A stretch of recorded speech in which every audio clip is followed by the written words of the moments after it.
Magandang morning mga Karake Royce. Ayan, pag nakakakita ko ng ganito, ayan, lagi ko naalala si Bait. Kaya na ito, puting-puti oh. L300 Versa Band. Yan. Sabi ko sir, lagi ko naalala si Bait. Good morning sir. Saan tayo galing? Kapastarlak sir. Kapastarlak. La Pastarlak. Pangalan niyo po? Manuel Barido. Ayan. Ano pong issue ng L3 mo? May nalamig. Yan, check natin. Check tayo. Meron naman. Nako, hilaw na hilaw. Ay, hilaw na hilaw mga kapatid. Walang high size. Ayan, pag mga ganyan yan, gagawa natin yan. Ay. Sir, missing auto. Missing auto, ayan o. 24 lang. Pero checks pa rin natin. Iba mo yung ano. Para malaman natin. Ang lamig, kung ilan. Kapatay mo radyo. Kahapon yung Ilto, yung taga Baguio, 23. Ayan. Ayan, 23 din to. Pero ang karga nun mataas.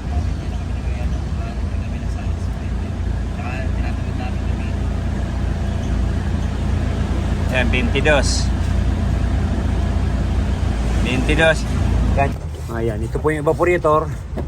Nabaklas natin para ito yung convert. Thermostat. Check din natin to. Ha? Check din natin yung thermostat mamaya. Ha? Ayan.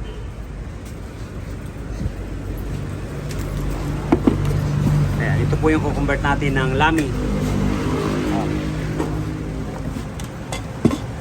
Yan po yung convert natin dyan. Kaya tatanggalin natin to. Yan, ito nalalagay natin. Tara. Ayan po, na-convert na ni Rigo.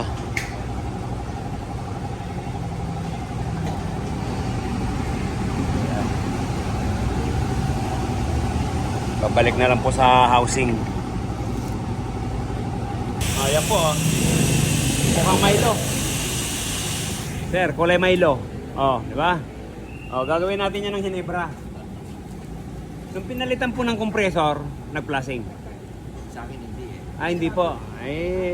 Basta po magpalit tayo ng compressor, lagi po tayo magpa-flushing yan. Kahit kagagawa lang yan kahapon.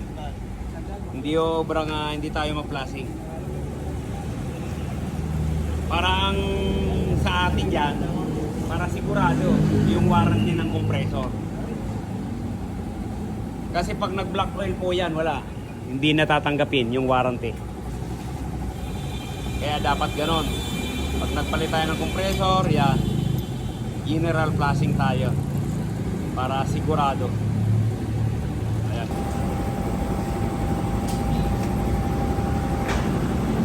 Ayan na po. Okay, palinawin natin. Okay.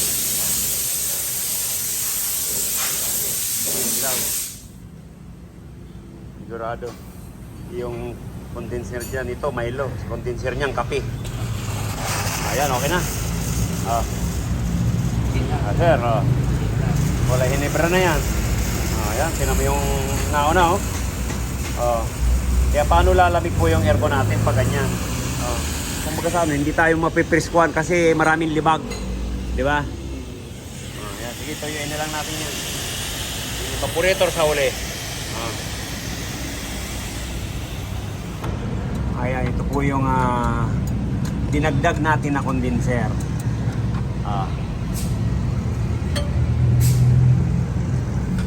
Ayan.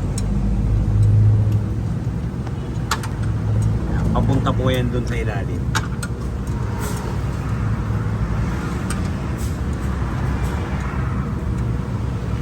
Ilinyahan na lang natin. Okay. Babalik na natin. Hindi naman natin pinalitan yung expansion valve. Okay naman siya.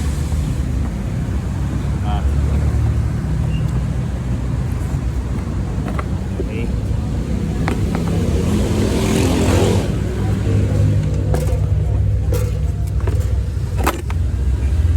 Yan, wala pong sa high side, yan, nilagyan natin bago tayo naglagay ng hose. Yan, hininang muna natin to. Oh. Kasi hindi po natin marireading pag wala tayong high side. Kailangan pag wala talagang taniman natin yan. Minsan kasi mababa lang yung karga natin ng preon sa low side. Tapos yung sa high side niya sobrang taas na. Baka babasihan natin yung karga. Kaya hindi natin mababasa kung gaano na yung naikarga natin. Kaya dapat lalagyan talaga natin ng high side na service port. Ayan, okay. Ito na lang. Ito na lang. Yung pabalik na lang lalagay natin. Ayan, ito po pala yung original na condenser.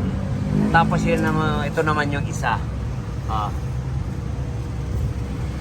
Pero naglagay pa rin tayo ng isang condenser.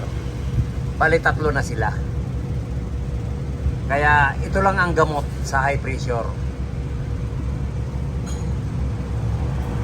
Ayan. Yan ang solusyon dyan. Para lumamig ng husto ang L3 natin. Sabi ko nga si Bait, yung L300 na ganito ko, kaya kung tawagin ko yun si Bait kasi kahit saan ako pumunta, pabalik-balik ako ng Bicol, hindi ako nasisiraan. Nasisira yon, flat, nakagarahe. Yun, 10 years ko pinag-aralan yun. Kaya sa mga ganitong L3, pag talagang hindi po natin matsatsambahan, hindi po tayo mabibigyan ng magandang lamig. Kaya ganyan ang ginawa natin. Convert, evaporator, laminated at saka condenser additional, okay? Ayan pong dryer, palitan natin. Naglalangis po yung dryer, naglalangis, malamang dyan ang singaw niya. Ayan po, palitan natin para mapalitan ng o-ring. Ayan po, nakakarami na. Dito sa condenser, dahil yun ngang evaporator, napakarumi yung pang condenser.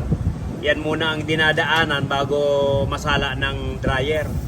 Kaya yung dryer, ayun, papalitan din natin. Dalawang palit ng compressor, hindi po nag-flashing. Kaya ayan po yan lumalabas dyan. Basta magpalit po tayo ng compressor, automatic po yan. Flashing tayo. Hindi pwede sasabihin mong malinis. Para sigurado tayo, yan, flashing tayo niyan. Hindi pwede tayo magtiwala sa nakikita natin na malinis ang system. Flashing natin yun, doon natin makikita yan. Kaya ayan, sige, hanggang luminaw. Ayan, taputi muna, tapos sinasalin sa plastic. Tinan mo. Di ba sir, dalawang palit ng compressor, walang flashing. Ayun, cleaning flashing lang po gagawin natin dito, saka yung condenser at saka evaporator. Sige, hanggang pumuti yan. Kahit na birthday ko, kaya meron ng spaghetti. Ayan, ayusin na lang natin yung pansit. Pansit, hindi spaghetti. Spaghetti, dire-diretso ayan. Ayan, inayos po natin para malinis. Ayan, yan na po. Flashing na natin. Tinutuyo na lang. Dami Ayan po.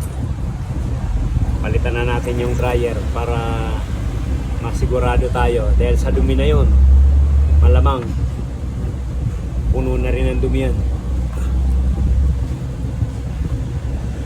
Yan po yung pinagplasingan natin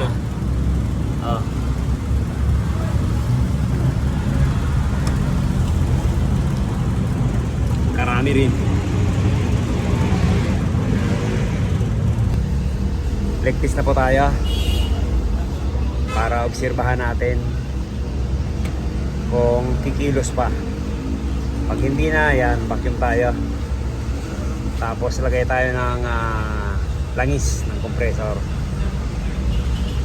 Huwag po natin kalilimutan bago tayo magkarga, yan, mag-charge tayo ng langis sa compressor. para safety. Iwas sibak ng compressor. Ayan, sige. Ito po yung mga o-ring na pinalitan natin. O, ayan, mga durug. Ayan po yung singaw niya.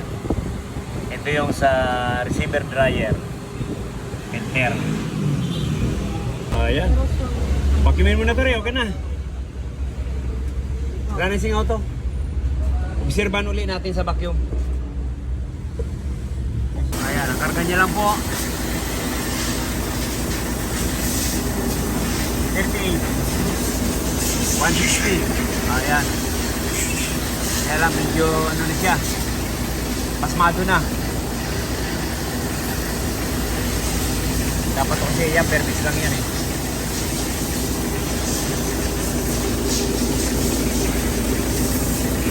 Check natin ang lamig. Ito na po yung final na karga natin. 32. Ayan.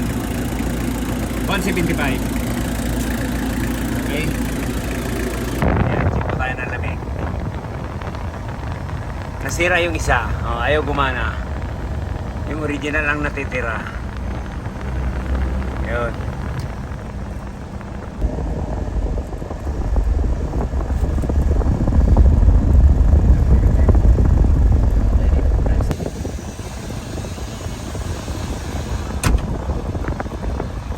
Tiri niya, yan, parehas. Accurate naman. Okay. Sige po, Kabalin. Salamat. From Kapas Tarlac.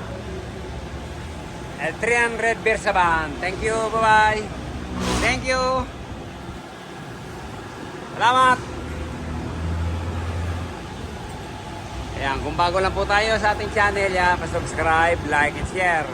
Para updated po tayo sa mga bagong video natin. Pa. Okay po, salamat. Thank you, ingat. Lumamig na raw.